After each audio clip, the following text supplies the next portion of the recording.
ಬುರುಡೆ ರಹಸ್ಯವನ್ನ ಭೇದಿಸೋದಕ್ಕೆ ಮುಂದಾಗಿದ್ದಾರೆ ಎಸ್ಐಟಿ ಅಧಿಕಾರಿಗಳು. ಈ ಒಂದು ಹಿನ್ನೆಲೆಯಲ್ಲಿ ತೀವ್ರವಾದ ತನಿಖೆಯನ್ನ ನಡೆಸ್ತಾ ಇದ್ದಾರೆ. ಆಲ್ಮೋಸ್ಟ್ ಬುರುಡೆ ರಹಸ್ಯ ಇದೀಗ ಕ್ಲೈಮ್ಯಾಕ್ಸ್ ಹಂತಕ್ಕೆ ಬಂದು ತಲುಪಿದೆ. ಬುರುಡೆ ಬಗ್ಗೆ ಕೇಳಿದ್ರೆ ಇದೀಗ ಈ ಬುರುಡೆ ಗ್ಯಾಂಗ್ ಅಲ್ಲಿ ಒಬ್ಬರ ಮೇಲೆ ಒಬ್ಬರು ಹೇಳಿಕೆಯನ್ನ ಕೊಡ್ತಾ ಇದ್ದಾರಂತೆ. ಈ ಬೈ ಗ್ಯಾಂಗ್ ನಲ್ಲಿ ಇಲ್ಲಿವರೆಗೂ ಕೂಡ ಒಟ್ಟಾಗಿದ್ದಂತಹ ಈ ತಂಡ ಇದೀಗ ಸಂಕಷ್ಟಕ್ಕೆ ಸಿಲುಕ್ತೀವಿ ಅಂತ ಹೇಳಿ ಗೊತ್ತಾದಂತಹ ಸಂದರ್ಭದಲ್ಲಿ ತಮ್ಮ ಮೇಲೆ ಆರೋಪ ಬಂದಾಗ ಇನ್ನೊಬ್ಬರ ಮೇಲೆ ಆರೋಪವನ್ನ ಹೊರಿಸ್ತಾ ಇದ್ದಾರೆ.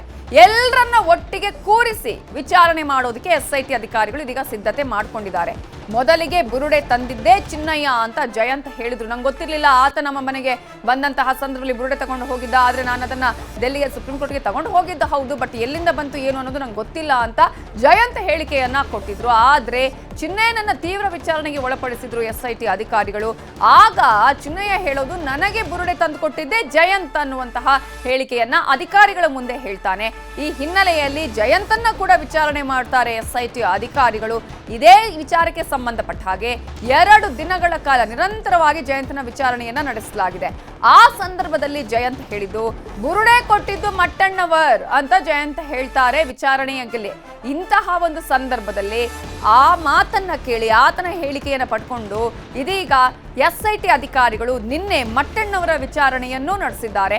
ನಿನ್ನೆ ಮಟ್ಟಣ್ಣವರ್ ಹಾಗೆಯೇ ಜಯಂತ್ಗೆ ಎಸ್ಐಟಿ ಮುಖ್ಯಸ್ಥರಾಗಿರುವ ಪ್ರಣವ್ ಮೊಹಾಂತಿ ಅವರೇ ಡ್ರಿಲ್ ಅನ್ನ ಮಾಡಿದ್ದಾರೆ. ಖುದ್ದು ಅವರೇ ಇಬ್ಬರ ವಿಚಾರಣೆಯನ್ನ ನಡೆಸಿದ್ದಾರೆ. ತಡರಾತ್ರಿವರೆಗೂ ಕೂಡ ವಿಚಾರಣೆಯನ್ನ ನಡೆಸಿದ್ದಾರೆ ಪ್ರಣವ್ ಮೊಹಾಂತಿ. ವಿಚಾರಣೆ ಬಳಿಕ ಎಸ್ಐಟಿ ಕಚೇರಿಯಲ್ಲೇ ಉಳಿಯೋದಿಕ್ಕೆ ವ್ಯವಸ್ಥೆಯನ್ನ ಮಾಡಲಾಗಿದ್ದು ಇವತ್ತು ಕೂಡ ಜಯಂತ್ ಮಟ್ಟಣ್ಣವರಿಗೆ ಡ್ರಿಲ್ ಅನ್ನ ಮಾಡಲಾಗ್ತಾ ಇದೆ. ಕೇರಳಕ್ಕೂ ಹೋಗಿತ್ತು ಧರ್ಮಸ್ಥಳದ ಬುರುಡೆ ಕೇಸ್. ಕೇರಳ ಕಮ್ಯುನಿಸ್ಟ್ ಪಕ್ಷದ ಸಂಸದನನ್ನ ಭೇಟಿ ಮಾಡಿತ್ತು ಈ ಟೀಮ್. ಕೇರಳ ಸಂಸದ ಸಂತೋಷ್ ಕುಮಾರನ್ನ ಭೇಟಿ ಮಾಡಿತ್ತು ಈ ಒಂದು ತಂಡ. ಯಾವ್ಯಾವ ಕಡೆಯಿಂದ ನಾವು ಇದರ ಒಂದು ಪ್ರಯೋಜನವನ್ನ ಪಡ್ಕೊಳ್ಬಹುದು, ಯಾರ್ಯಾರನ್ನ ಭೇಟಿ ಆಗಬಹುದು, ಯಾವ ರೀತಿಯಾಗಿ ಈ ಒಂದು ಪ್ರಕರಣವನ್ನು ಮುಂದಕ್ಕೆ ತಗೊಂಡು ಹೋಗಬಹುದು ಅನ್ನುವಂತಹ ಹಿನ್ನೆಲೆಯಲ್ಲಿ ಎಲ್ಲಾ ಸ್ಕೆಚ್ಗಳನ್ನ ಹಾಕಿತ್ತು ಈ ತಂಡ. ಎಲ್ಲಾ ಪ್ಲಾನ್ ಮಾಡಿಕೊಂಡು ಈ ಒಂದು ಪ್ರಕರಣವನ್ನ ಮುನ್ನೆಲೆಗೆ ತಂದಿದ್ದು. ಇದೀಗ ಏನೆಲ್ಲ ಮಾಡಿದ್ರು ಅನ್ನೋದು ತನಿಖೆಯ ವೇಳೆ ಬಯಲಾಗ್ತಾ ಇದೆ. ಕೇರಳಕ್ಕೆ ಹೋಗಿದ್ರು ಚಿನ್ನಯ್ಯ, ಮಟ್ಟಣ್ಣವರ್, ಜಯಂತ್. ತಲೆಬುರುಡೆ ತಗೊಂಡು ಹೋಗಿ ಚರ್ಚೆ ಮಾಡಿದ್ರು. ಎಸ್ಐಟಿ ತನಿಖೆಯಲ್ಲಿ ಕೇರಳ ಸಂಸದನ ವಿಚಾರ ಇದೀಗ ಬಹಿರಂಗ ಆಗಿದೆ. ಇದರ ಬಗ್ಗೆ ಇನ್ನಷ್ಟು ಡೀಟೇಲ್ಸ್ ಕೊಡೋದಕ್ಕೆ ನಮ್ಮ ರಿಪೋರ್ಟರ್ ಮಂಜು ಆರ್ಯ ಈಗ ನೇರ ಸಂಪರ್ಕದಲ್ಲಿ ಜಾಯ್ನ್ ಆಗಿದ್ದಾರೆ. ಮಂಜು, ಈಗ ಈ ಒಂದು ಪ್ರಕರಣ ಕ್ಲೈಮ್ಯಾಕ್ಸ್ ಹಂತಕ್ಕೆ ಬಂದು ಇರುವ ಹಾಗೆ ಕಾಣಿಸ್ತಾ ಇದೆ. ಆದ್ರೆ ಎಸ್ಐಟಿ ಎಲ್ಲಾ ಆಯಾಮಗಳಲ್ಲಿ ಕೂಡ ತನಿಖೆಯನ್ನ ಮಾಡ್ತಾ ಇದೆ. ಇಂತಹ ಸಂದರ್ಭದಲ್ಲಿ ಕೇರಳ ಸಂಸದನನ್ನ ಕೂಡ ಈ ತಂಡ ಭೇಟಿ ಆಗಿತ್ತಾ? ಯಾವಾಗ ಭೇಟಿ ಆಗಿತ್ತು? ಆ ಸಂಸದ ಆವಾಗ ಯಾವ ರೀತಿಯ ರಿಯಾಕ್ಟ್ ಮಾಡಿದ್ರು?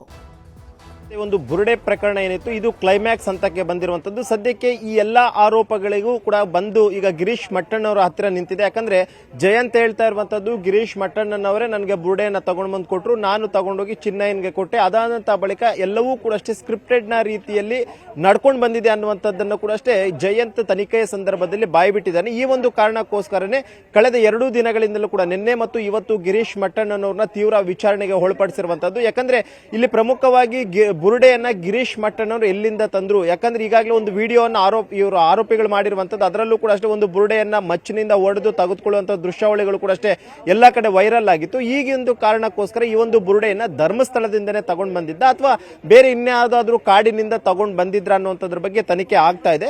ಇನ್ನೊಂದು ಪ್ರಮುಖವಾದಂತಹ ವಿಚಾರ ಏನು ಅಂತಂದ್ರೆ ಈ ಒಂದು ಬುರುಡೆ ಏನಿತ್ತು, ಈ ಒಂದು ಬುರುಡೆಯನ್ನ ತಗೊಂಡು ಕೇರಳದ ಕಮ್ಯುನಿಸ್ಟ್ ಪಕ್ಷದ ಸಂಸದರನ್ನು ಕೂಡ ಅಷ್ಟೇ ಇವರು ಭೇಟಿಯಾಗಿದ್ರು ಅನ್ನುವಂಥದ್ದು ಈಗಾಗಲೇ ತನಿಖೆ ವೇಳೆಯಲ್ಲಿ ಬಯಲಾಗಿರುವಂತದ್ದು. ಅದೇ ಸಂಸದರ ಜೊತೆ ಏನ್ ಮಾತನಾಡಿದ್ರು ಅನ್ನುವಂಥದ್ರ ಬಗ್ಗೆ ಇನ್ನಷ್ಟೇ ತನಿಖೆಯಿಂದ ಬಯಲಾಗಬೇಕಾಗಿರುವಂತದ್ದು. ಯಾಕಂದ್ರೆ ಆಲ್ಮೋಸ್ಟ್ ಇವರು ಯಾವ ರೀತಿಯಾಗಿ ಅಂತಂದ್ರೆ ಆ ಸಿಕ್ಕಂತ ಒಂದು ಬುರುಡೆಯನ್ನ ಇಟ್ಕೊಂಡು ಡೆಹಲಿಗೆ ಹೋಗ್ತಾರೆ, ಅಲ್ಲಿಯೂ ಕೂಡ ಅಷ್ಟೇ ಒಂದು ಸಭೆಯನ್ನ ಮಾಡ್ತಾರೆ, ಅದಂತ ಬಳಿಕ ಕೇರಳಕ್ಕೆ ಹೋಗ್ತಾರೆ, ಅಲ್ಲಿಯೂ ಕೂಡ ಮೀಟಿಂಗ್ ಅನ್ನ ಮಾಡ್ತಾರೆ.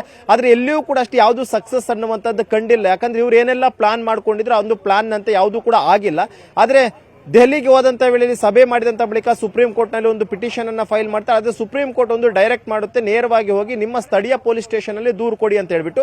ಇದಂತ ಬಳಿಕ ಇವರು ಎಲ್ಲಾ ಕಡೆ ಸುತ್ತಾಕೊಂಡು ಬಂದ್ರು ಕೂಡ ಅಷ್ಟೇ ಯಾವುದೇ ರೀತಿಯಂತ ಪ್ರಯೋಜನ ಆಗಿಲ್ಲ. ಆ ಒಂದು ಕಾರಣಕ್ಕೋಸ್ಕರ ನೇರವಾಗಿ ಬಂದು ಬೆಳ್ತಂಗಡಿ ಕೋರ್ಟ್ಗೆ ಹಾಜರಾಗ್ತಾರೆ, ಬುರುಡೆಯನ್ನ ಜಡ್ಜ್ನ ಮುಂದೆ ಇಡ್ತಾರೆ. ಅದಾದಂತ ಬಳಿಕ ಇನ್ವೆಸ್ಟಿಗೇಷನ್ ಮಾಡಿ ಅಂತ ಹೇಳ್ತಾರೆ. ಆದ್ರೆ ಇಲ್ಲಿ ಪ್ರಮುಖವಾಗಿ ಏನಂತಂದ್ರೆ ಆರಂಭದಲ್ಲಿ ಚಿನ್ನಯ್ಯನನ್ನ ಅರೆಸ್ಟ್ ಮಾಡಿದಂತ ಬಳಿಕ ಬುರುಡೆಯ ಬಗ್ಗೆ ಸಾಕಷ್ಟು ಅನುಮಾನಗಳು ಮೂಡ್ತಾ ಇತ್ತು. ಯಾಕಂದ್ರೆ ಇದು ಬುರುಡೆ ತಂದಿದ್ದಂಥವ್ರು ಯಾರು, ಎಲ್ಲಿಂದ ತಂದ್ರು, ಚಿನ್ನಯ್ಯನಿಗೆ ಹೇಗೆ ಬುರುಡೆ ಸಿಕ್ತು ಅನ್ನೋದ್ರ ಬಗ್ಗೆ ಸಾಕಷ್ಟು ಅನುಮಾನ ಇತ್ತು. ಆದ್ರೆ ಇಲ್ಲಿ ದೂರುದಾರ ಜಯಂತ್ ಏನಿದ್ದಾನೆ ಈತ ಮೊದಲನೇದಾಗಿ ಹೇಳ್ತಾನೆ ಚಿನ್ನಯ್ಯನೇ ಈ ಒಂದು ಬುರುಡೆಯನ್ನ ತಂದಿದ್ದು, ಆ ಒಂದು ಬುರುಡೆಗೂ ನಮಗೂ ಯಾವುದೇ ರೀತಿಯಂತ ಸಂಬಂಧ ಇಲ್ಲ, ಆತನೇ ಬುರುಡೆ ಇಟ್ಕೊಂಡು ಬಂದ, ಇದೇ ರೀತಿ ಬುರುಡೆಗಳು ನೂರಾರು ಸಾವಿರಾರು ಸಂಖ್ಯೆಯಲ್ಲಿ ಧರ್ಮಸ್ಥಳದಲ್ಲಿ ನಾನು ಹೂತಿದ್ದೀನಿ, ಎಲ್ಲವೂ ಕೂಡ ಅಷ್ಟೇ ಅತ್ಯಾಚಾರ ಮತ್ತು ಕೊಲೆ ಮಾಡಿರುವಂತಹ ಒಂದು ಬಾಡಿಗಳು ಅನ್ನುವಂಥದ್ದನ್ನ ಹೇಳಿದ. ಇದಾದಂತ ಬಳಿಕ ಚಿನ್ನಯ್ಯನನ್ನ ಅರೆಸ್ಟ್ ಮಾಡ್ಕೊಳ್ತಾರೆ. ಆತ ಹೇಳ್ತಿರುವಂತದ್ದು ಎಲ್ಲವೂ ಕೂಡ ಅಷ್ಟು ಸುಳ್ಳು ಅಂತ ಗೊತ್ತಾಗುತ್ತೆ.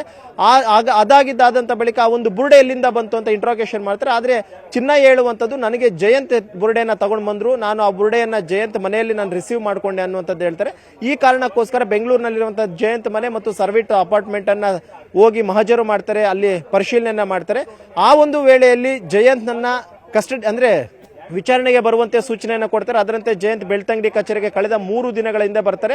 2 ದಿನಗಳ ಕಾಲ ಜಯಂತ್ನ ತೀವ್ರ ಇಂಟ್ರಾಗೇಷನ್ ಮಾಡ್ತಾರೆ. ಕೊನೆಯದಾಗಿ ಜಯಂತ್ ಬಾಯಿ ಬಿಟ್ಟಿರುವಂತದ್ದು ಗಿರೀಶ್ ಮಟ್ಟಣ್ಣನವರು ನನಗೆ ಬುರುಡೆನ ತಗೊಂಡು ಬಂದ್ರು, ಆ ಬುರುಡೆನ ನಾನು ತಗೊಂಡೋಗಿ ಚಿನ್ನಯ್ಯನಿಗೆ ಕೊಟ್ಟೆ ಅಂತೇಳಿ. ಆ ಕಾರಣಕ್ಕೋಸ್ಕರ ನಿನ್ನೆ ಗಿರೀಶ್ ಮಟ್ಟಣ್ಣವ್ರನ್ನ ವಿಚಾರಣೆಗೆ ಕರೀತಾರೆ. ನಿನ್ನೆ ರಾತ್ರಿ 2:30ವರೆಗೂ ಕೂಡ ಅಷ್ಟೇ ಸುದೀರ್ಘವಾದಂತಹ ವಿಚಾರಣೆಯನ್ನ ಮಾಡ್ತಾರೆ. ಯಾಕಂದ್ರೆ ಕಂಪ್ಲೀಟ್ ಆಗಿ ಚಿನ್ನಯ್ಯನು ಕೂಡ ಹೇಳ್ತಾ ಇರುವಂತದ್ದು ಗಿರೀಶ್ ಮಟ್ಟಣ್ಣನವರು, ಮಹೇಶ್ ಶೆಟ್ಟಿ ತಿಮ್ಮರೋಡಿ ಮತ್ತು ಜಯಂತ್ ಹೇಳಿದ ಹಾಗೆ ನಾನು ಮಾಡಿದ್ದೀನಿ ಅನ್ನುವಂಥದ್ದು ಹೇಳ್ತಿದ್ರೆ. ಆದ್ರೆ ಈ ಒಂದು ಪಾತ್ರಧಾರಿ ಹಿಂದೆ ಇರುವಂತಹ ಸೂತ್ರಧಾರಿಗಳು ನೀವೇನಾ ಅನ್ನುವಂತ ನಿಟ್ಟಿನಲ್ಲೂ ಕೂಡ ಒಂದಷ್ಟು ಎನ್ಕ್ವೈರಿ ಆಗ್ತದೆ. ಆದ್ರೆ ಇಲ್ಲಿ ಇದಕ್ಕೂ ನಮ್ಗೆ ಯಾವುದೇ ರೀತಿಯಂತ ಸಂಬಂಧ ಇಲ್ಲ ಅನ್ನುವಂತ ವಾದವನ್ನೇ ಗಿರೀಶ್ ಮಟ್ಟಣ್ಣ ಕೇರಳ ಅವರಿಗೆ ಏನಾದ್ರೂ ನೋಟಿಸ್ ಕೊಡುವಂತಹ ಸಾಧ್ಯತೆ ಇದೆಯಾ? ಅವರನ್ನ ವಿಚಾರಣೆ ಮಾಡ್ತಾರಾ? ಮಾಡೋದಾದ್ರೆ ಯಾವಾಗ ಅನ್ನೋದು ಒಂದ್ ಕಡೆ ಆದ್ರೆ, ಈಗ ಇವರು 3-4 ಜನರ ಹೆಸರುಗಳು ತಳಕು ಹಾಕೊಳ್ತಾರೆ ಸಂದರ್ಭದಲ್ಲಿ ಮಹೇಶ್ ಶೆಟ್ಟಿ ತಿಮ್ಮರೋಡಿಗೆ ಇದಕ್ಕೂ ಯಾವುದೇ ರೀತಿಯಾದಂತಹ ಒಂದು ಲಿಂಕ್ ಇರ್ಲಿಲ್ವಾ? ಹೇಗೆ ನವಿತೆ ಇಲ್ಲಿ ಪ್ರಮುಖವಾಗಿ ಚಿನ್ನಯ್ಯ ಒಂದು ಆರೋಪವನ್ನ ಮಾಡ್ತಿರುವಂತದ್ದು, ಮಹೇಶ್ ಶೆಟ್ಟಿ ತಿಮ್ಮರೋಡಿಯವರ ತೋಟದ ಮನೆಯಿಂದ ಈ ಒಂದು ಬುರುಡೆಯನ್ನ ನನಗೆ ತಗೊಂಡು ಕೊಟ್ರು, ಅದನ್ನ ನಾನು ತಗೊಂಡು ಬಂದಿದ್ದೀನಿ ಅಂತ ಹೇಳಿದರೆ.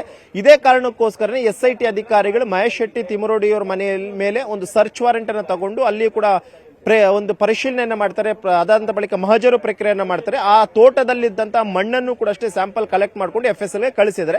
ಇನ್ನೂ ಕೂಡ FSL ನ ರಿಪೋರ್ಟ್ ಬಂದಿಲ್ಲ. ಒಂದು ವೇಳೆ ಏನಾದ್ರೂ ಆ ಒಂದು ಬುರುಡೆ ಮೇಲಿದ್ದ ಮಣ್ಣು ಮತ್ತು ಮಹೇಶ್ ಶೆಟ್ಟಿ ತಿಮ್ಮರೋಡಿಯವರ ತೋಟದಲ್ಲಿದ್ದಂತಹ ಮಣ್ಣು ಎರಡೂ ಕೂಡ ಅಷ್ಟೇ ಒಂದೇ ಆಯ್ತು ಅಂತಂದ್ರೆ ಈಗೇನು ಮಹೇಶ್ ಶೆಟ್ಟಿ ತಿಮ್ಮರೋಡಿ ಅವ್ರನ್ನ ವಿಚಾರಣೆಗೆ ಕರೆಸ್ತಾರೆ. ಆದ್ರೆ ಇಲ್ಲಿ ಪ್ರಮುಖವಾಗಿ ಈ ಒಂದು ತನಿಖೆ ವೇಳೆಯಲ್ಲಿ ಬಯಲಾಗಿರುವಂತದ್ದು ಗಿರೀಶ್ ಮಟ್ಟಣ್ಣನವರು ಈ ಒಂದು ಬುರುಡೆಯನ್ನ ತಗೊಂಡು ಬಂದು ಕೊಟ್ರು ಅಂತ ಹೇಳ್ಬಿಟ್ಟು, ಜೊತೆಗೆ ಆ ಒಂದು ಬುರುಡೆಯನ್ನ ತಗೊಂಡು ಎಲ್ಲೆಲ್ಲಿ ಹೋಗಿದ್ರು ಅಂತ ಹೇಳ್ಬಿಟ್ಟು ಆಲ್ಮೋಸ್ಟ್ ಈಗಾಗಲೇ ಮಹಜರು ಪ್ರಕ್ರಿಯೆಗಳನ್ನು ಮಾಡಿದ್ದಾರೆ.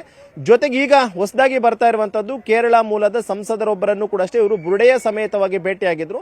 ಚಿನ್ನಯ್ಯ, ಮಹೇಶ್ ಶೆಟ್ಟಿ ತಿಮ್ಮರೋಡಿ ಮತ್ತು ಜಯಂತ್ ಈ 3 ಜನರು ಕೂಡ ಅಷ್ಟೇ ಬುರುಡೆಯ ಸಮೇತವಾಗಿ ಕೇರಳಕ್ಕೆ ಹೋಗಿದ್ರು, ಅದು ಸಂಸದರನ್ನ ಭೇಟಿ ಮಾಡಿದ್ರು ಅಂತ ಹೇಳಿ. ಆದ್ರೆ ಅಲ್ಲಿ ಒಂದು ರೀತಿಯಾದಂತಹ ಒಂದು ಅಂದ್ರೆ ನಿಮ್ಗೆ ಸಹಾಯ ಮಾಡ್ತೀವಿ ಅಂತ ಆಗಿರ್ಬೋದು, ಅಥವಾ ನಿಮ್ಗೆ ಫೈನಾನ್ಷಿಯಲಿ ನಾವು ಇದೀವಿ ಅಂತ ಆಗಿರ್ಬೋದು, ಇದರ ಬಗ್ಗೆ ಯಾವುದು ಕೂಡ ಅಷ್ಟೇ ಪಾಸಿಟಿವ್ ಆದಂತಹ ಸುದ್ದಿಗಳು ಬಂದಿಲ್ಲ ಅನ್ನುವಂಥದ್ರ ಬಗ್ಗೆ ಹೇಳ್ತಿದ್ದಾರೆ. ಯಾಕಂದ್ರೆ ಇವರು ಡೆಲ್ಲಿಗೆ ಹೋದ್ರು ಕೂಡ ಅಷ್ಟೇ ಅಲ್ಲೂ ಯಾವುದೇ ರೀತಿಯಂತ ಪ್ರಯೋಜನ ಆಗಿಲ್ಲ. ಇದಂತ ಬಳಿಕ ಕೇರಳಕ್ಕೆ ಹೋಗ್ತಾರೆ, ಅಲ್ಲೂ ಯಾವುದೇ ಪ್ರಯೋಜನ ಆಗಿಲ್ಲ. ಕೊನೆಯದಾಗಿ ಇವರೇ ಬಂದು ಇಲ್ಲಿನ ಸ್ಥಳೀಯ ಮ್ಯಾಜಿಸ್ಟ್ರೇಟ್ ಮುಂದೆ ಹಾಜರುಪಡಿಸ್ತಾರೆ ಬುರುಡೆಯನ್ನ. ಇದಂತ ಬಳಿಕ ಇನ್ವೆಸ್ಟಿಗೇಷನ್ ಆಗಿರುವಂತದ್ದು. ಆದ್ರೆ ಇದುವರೆಗೂ ಕೂಡ SIT ಅಧಿಕಾರಿಗಳು ಕೇರಳದ ಸಂಸದರಿಗೆ ನೋಟಿಸ್ ಕೊಡೋದ್ರ ಬಗ್ಗೆ ಯಾವುದೇ ರೀತಿಯಂತ ತೀರ್ಮಾನವನ್ನ ಮಾಡಿಲ್ಲ. ಬದಲಾಗಿ SIT ಮುಖ್ಯಸ್ಥರು ನಿನ್ನೆಯಿಂದಲೂ ಕೂಡ ಅಷ್ಟೇ ಬೆಳ್ತಂಗಡಿ ಠಾಣೆಯಲ್ಲಿ ಇರೋದ್ರಿಂದ ಬಹುತೇಕ ಇವತ್ತು ಒಂದಷ್ಟು ಚರ್ಚೆಗಳಾಗುತ್ತೆ. ಇವತ್ತು ಈ ಒಂದು ಆರೋಪಿ ಚಿನ್ನಯ್ಯನ ಕಸ್ಟಡಿ ಅವಧಿ ಅಂತ್ಯ ಆಗುತ್ತೆ. ಬಹುತೇಕ ಆತನನ್ನ ಜೈಲಿಗೆ ಅಟ್ಟಿದಂತಹ ಬಳಿಕ ಮತ್ತೆ ಈ ಜಯಂತ್ ಮತ್ತು ಮಟ್ಟಣ್ಣವನ್ನ ಎನ್ಕ್ವೈರಿ ಆದಂತಹ ಬಳಿಕ ಸಂಸದರಿಗೆ ನೋಟಿಸ್ ಕೊಡುವಂತದ್ದು ಅಥವಾ ಬೇಡ ಅನ್ನುವಂಥದ್ರ ಬಗ್ಗೆ ಬಹುತೇಕ ಅಧಿಕಾರಿಗಳು ತೀರ್ಮಾನವನ್ನು ಕೈಗೊಳ್ತಾರೆ. Navita, okay, thank you Manju. Details